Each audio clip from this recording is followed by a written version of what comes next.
Welcome, everyone, to the Everything Show. I am your host, Matrix Lord 212, and I'm with Scott. What's up, Scott? Hello, all. What's up, Jay? Hello. What's up, Paul? Hello. Okay, so we have a lot of different TV shows to talk about, as well as movies. I don't know if anybody's interested in Walking Dead or Fear the Walking Dead, but they had a dramatic 2-hour finale. That was the biggest thing they've ever had.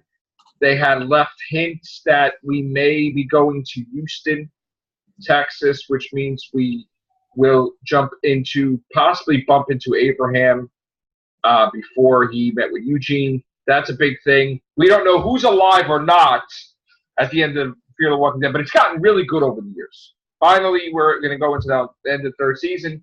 It is dramatically different. And, of course, Scott B. Gimple is taking over as a showrunner, so it's going to be more intricately tied or getting tied to Walking Dead. Nice. It's under the watchful eye. So that was good. Now, we also got I didn't see Star Trek Discovery, but you saw it, right, Jay? Right. How was that? The best since all of them. It's Right. the best at all of them. Now, this is episode 5? Yes. Okay. Yes. And they, spoilers, they let go of the tardigrade. Sorrow. That creature.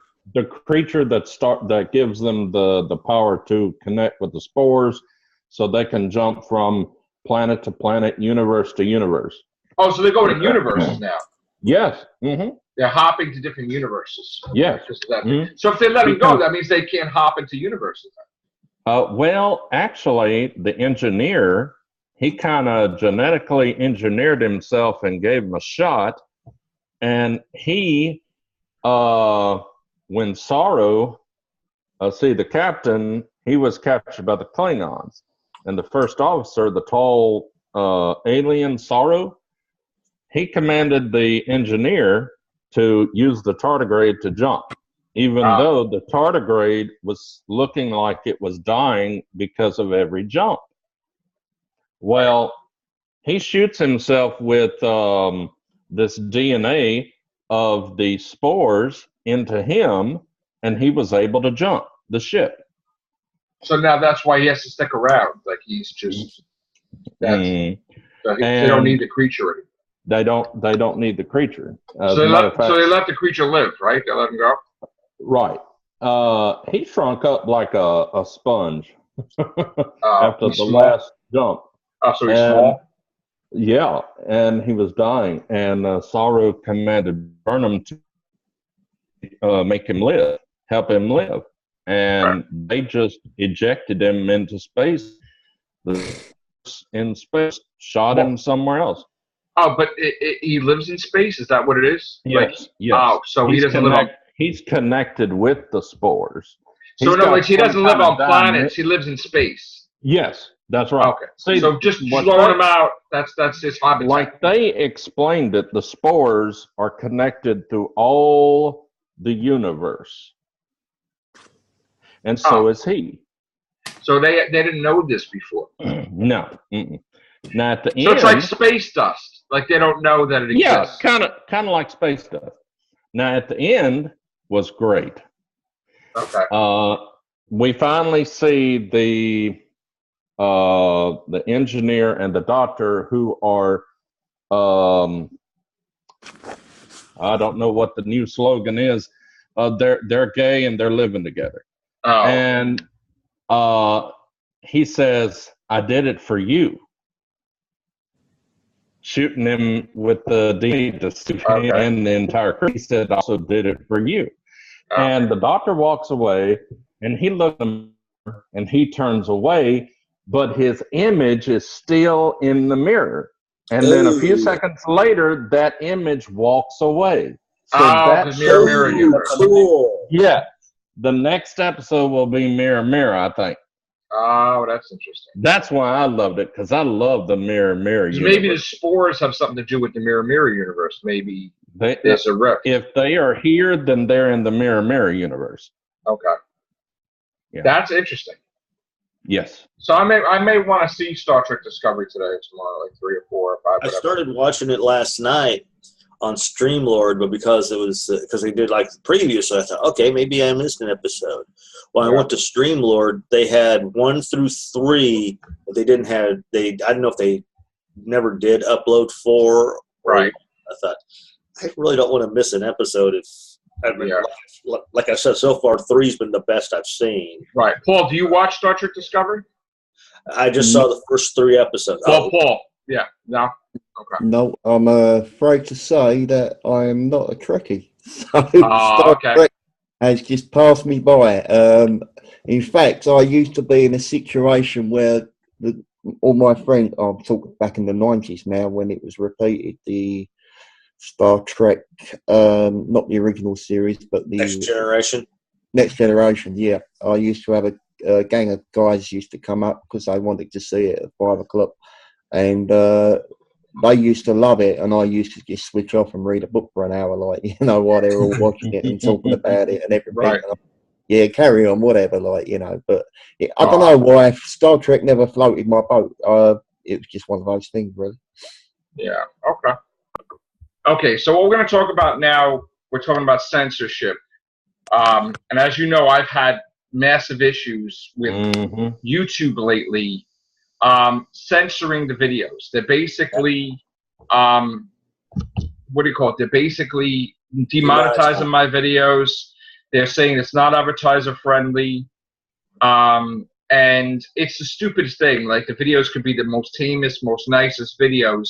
It could be me waking up in my pajamas doing a vlog, and they say it's not advertiser friendly. What they do with the ABC thing we did the other night? Yeah, that's what I was going to ask. I haven't checked yet, but we did a video about us just saying ABCs because we wanted to test to see if they would demonetize it so I could make fun and make an issue of it with YouTube. I don't think they fell for it. They might have been too smart for that.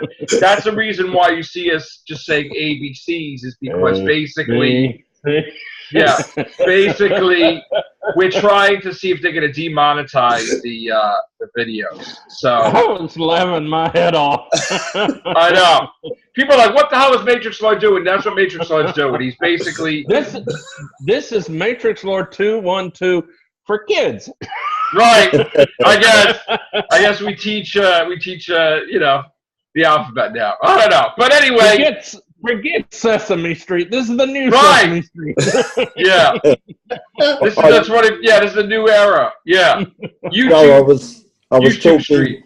I was talking to the guys while you was away about the film I saw at the weekend. Do you remember I texted you and said I've just watched the Human Centipede? Yeah. Oh God. Yeah, and I saw the 1 and 2 back to back, and I will watch 3. I can't. I'd forgotten they even made a 3. I can't watch that. I can't even get a stream for free yet.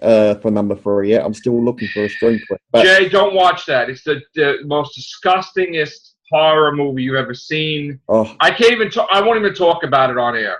I don't even know what you're talking about, so don't worry. Yeah. I mean, but speaking of horror stuff, we only got 4 minutes left. I saw the fan film last night. I was supposed to go to bed, but I didn't go to bed, obviously.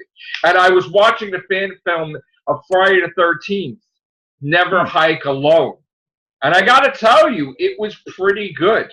And they have somebody return at the end from the Friday the 13th movies. is it being rebooted?